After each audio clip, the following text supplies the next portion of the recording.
Shalom jemaat Tuhan, berjumpa lagi kita dalam renungan hari ini.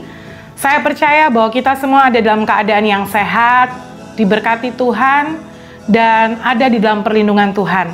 Dan kita akan merenungkan kebenaran firman Tuhan, namun sebelumnya marilah kita berdoa terlebih dahulu.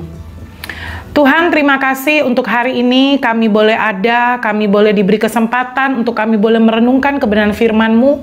Biarlah Engkau berbicara bagi setiap kami, mengurapi setiap pembacaan firman kami sehingga menjadi rema dalam hidup kami. Terima kasih Tuhan, kami siap merenungkan dan kami siap melakukan kebenaran firman-Mu di dalam setiap kehidupan kami. Dalam dan demi nama Tuhan kami Yesus Kristus, haleluya, amin. Jemaat Tuhan, beberapa waktu yang lalu saya pernah menyampaikan renungan harian kita tentang mendengarkan. Dan untuk hari ini juga saya ingin menyampaikan tentang mendengar dan melakukannya. Kita akan sama-sama baca di dalam Lukas pasal yang ke-5 pada ayatnya yang ke-6 dan ayat yang ke-7. Saya akan bacakan untuk kita semua. Dan setelah mereka melakukannya, mereka menangkap sejumlah besar ikan, sehingga jala mereka mulai koyak. Lalu mereka memberi isyarat kepada teman-temannya di perahu yang lain, supaya mereka datang membantunya. Dan mereka itu datang, lalu mereka bersama-sama mengisi kedua perahu itu dengan ikan, sehingga hampir tenggelam. Saya katakan tadi bahwa mendengar dan melakukannya. Tatkala kita melakukan kedua hal ini dalam hidup kita, maka ada hasil yang luar biasa, ada mujizat yang luar biasa, bahkan di luar daripada apa yang kita pikirkan. Jemaat Tuhan, apa yang harus kita lakukan adalah kita mau mendengar apa yang Tuhan katakan bagi hidup kita. Kalau kita baca di ayat yang sebelumnya, di mana ayat yang keempat, Yesus berkata kepada Simon Petrus pada waktu itu, "Bertolaklah ke tempat yang dalam dan tebarkanlah jalamu untuk menangkap ikan." Memang pada waktu itu keadaan yang terjadi adalah Simon sepanjang malam bekerja keras untuk menangkap ikan, tetapi tidak ada hasil, tidak ada seekor pun yang Simon dapatkan. Tetapi Yesus berkata, "Bertolaklah." Saya percaya bahwa Tuhan bukan tidak tahu apa yang menjadi kondisi yang dialami oleh Simon Petrus. Sepanjang malam tidak mendapatkan apa-apa. Tetapi Yesus tetap memperkatakan dan meminta kepadanya untuk bertolak ke tempat yang dalam dan tebarkanlah jala. Dan pada ayat selanjutnya, ayat yang ke-5, Simon menjawab, "Guru, telah sepanjang malam kami bekerja keras dan kami tidak menangkap apa-apa.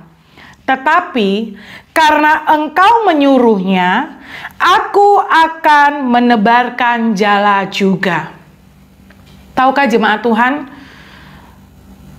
tatkala Simon mau mendengar dan Simon mau melakukan apa yang Tuhan perintahkan kepadanya, maka ayat yang ke-6 menjadi satu bukti bagi kita semua bahwa ada hasil, ada mujizat yang terjadi di luar dari pemikiran Simon, di luar daripada pemikiran manusia logika kita. Tatkala kita mau mendengar dan melakukannya dengan ketaatan dan kesetiaan kita kepada Tuhan, bahwa ada hal yang akan kita nikmati, yang akan kita terima daripada Tuhan, bahkan itu di luar daripada perhitungan dan pikiran kita. Kalau kita dengar, kalau kita baca, ayat kebenaran firman juga mengatakan bahwa apa yang tidak pernah kita pikirkan, apa yang tidak pernah kita lihat, apa yang tidak pernah kita dengar, bahkan apa yang tidak pernah timbul dalam hati kita, itu yang Tuhan sediakan bagi setiap orang yang mengasihi Dia. Dan di dalam kisah nyata yang dialami Simon secara pribadi dengan Tuhan, tatkala dia mau mendengar dan melakukan apa yang Tuhan katakan di dalam hidupnya, bahwa ada berkat yang luar biasa yang Tuhan berikan, tunjukkan kepada Simon. Dan berkat itu ternyata tidak hanya Simon nikmati untuk pribadinya sendiri. Kalau kita lihat kembali di ayat yang ke-7, lalu mereka memberi isyarat kepada teman-temannya di perahu yang lain, supaya mereka datang membantunya.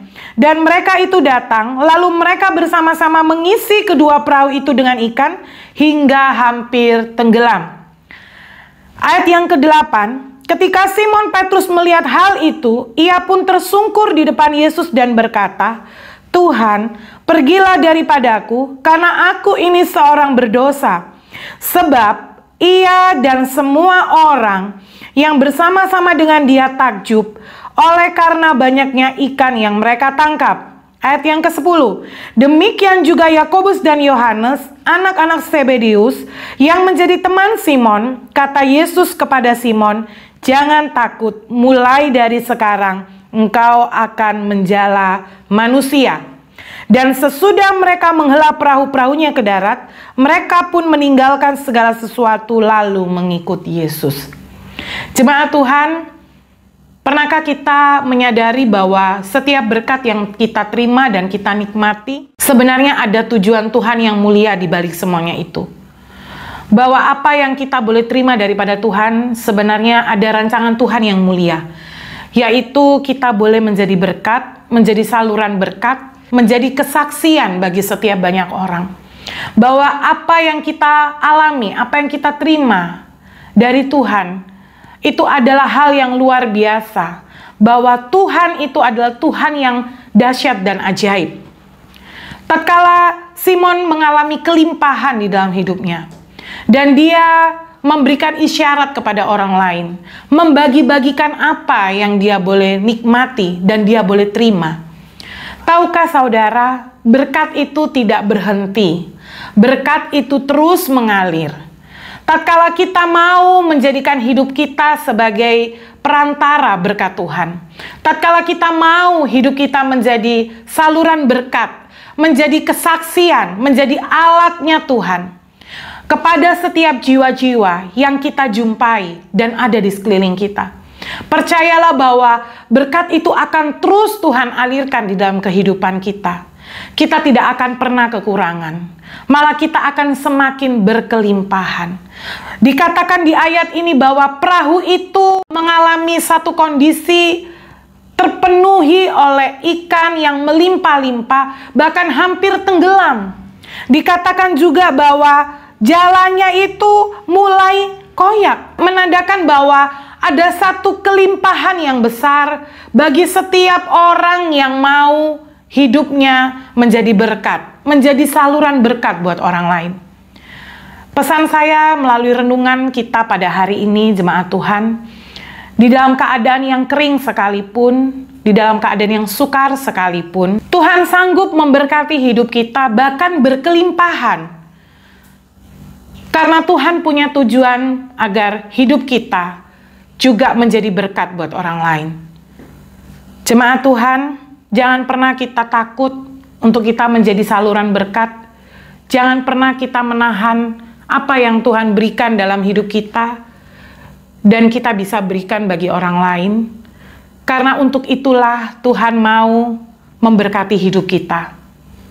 Saya katakan bahwa dalam keadaan yang sulit sekalipun, dalam keadaan yang sukar sekalipun, Tuhan sanggup memberkati kita, bahkan kita dijadikan Tuhan berkat untuk orang lain, menjadi saluran berkat bagi orang lain. Dan percayalah, tidak akan pernah berhenti, tidak akan pernah habis, tidak akan pernah kita kekurangan tatkala kita mau dipakai menjadi alatnya Tuhan, menjadi berkat buat banyak orang. Dan saya percaya bahwa tema kita, gereja lokal kita 2020 ini adalah reach out, menjangkau, keluar. Saya percaya dalam keadaan seperti ini sekalipun, kita tetap dapat menjangkau. Tuhan tetap memberikan kesempatan kepada setiap kita untuk kita berbuat, untuk kita menjadi berkat buat orang lain. Bukan masalah besar, bukan masalah banyak, bukan masalah kecil atau sedikit yang kita bisa lakukan. Tetapi tatkala kita mau melakukannya dengan setia dan taat, Lakukanlah saja itu, Tuhan akan memberkati kita, dan Tuhan akan melimpahkannya, bukan hanya kepada kita, tetapi kepada banyak orang, sehingga hidup kita boleh dipakai Tuhan untuk menjangkau, untuk menjadi berkat bagi banyak orang. Demikian renungan saya bagi kita semua pada hari ini. Biarlah kita boleh merenungkan, dan kita terlebih boleh melakukan kebenaran firman Tuhan, agar kuasa kebenaran firman Tuhan itu boleh menjadi nyata di dalam kehidupan kita. Mari kita berdoa. Tuhan, terima kasih atas kebenaran firman-Mu yang sudah kami dengar dan kami renungkan pada hari ini. Mampukan setiap kami, Tuhan, untuk kami boleh meresponi dan melakukannya dengan setia dan taat kepadamu. Karena kami tahu, Tuhan, hidup kami ada sampai hari ini karena anugerah Tuhan. Dan biarlah hidup yang Tuhan beri ini dapat kami pergunakan sebaik mungkin, yaitu untuk menjadi berkat bagi banyak orang. Bapa, kami tidak lupa berdoa bagi Indonesia, bangsa kami yang kami cintai. Doa kami bagi Indonesia, shalom kami bagi Indonesia, damai bagi Indonesia Tuhan. Agar keadaan ini Tuhan, hanya Engkau yang sanggup mengambil alih. Kami percayakan Tuhan semua keadaan ini ke dalam tangan Tuhan yang berkuasa. Bapa, kami percaya bahwa penyakit virus COVID-19 ini Tuhan, hanya tangan Tuhanlah yang sanggup menghentikan, hanya tangan Tuhanlah yang sanggup memulihkan. Terjadilah kesembuhan, terjadilah pemulihan Tuhan bagi bangsa kami. Terlebih kami berdoa bagi kota Surabaya, ada perlindungan, ada penjagaan Tuhan yang sempurna. Kami percaya Tuhan keadaan ini tidaklah lama. Kami percaya Tuhan, Tuhan yang memberkati kota kami, Tuhan yang memberkati bangsa kami. Bapa, bagi setiap umat Tuhan dimanapun kami berada, berikan kami kekuatan, berikan kami iman yang teguh, agar kami tidak menjadi goyah. Bahkan dalam keadaan yang seperti ini, kami tidak semakin lemah, tapi kami semakin kuat. Kami boleh disadarkan bahwa hanya Tuhanlah satu-satunya tempat perlindungan kami, dan di luar Engkau kami tidak dapat berbuat apa-apa. Terima kasih Tuhan.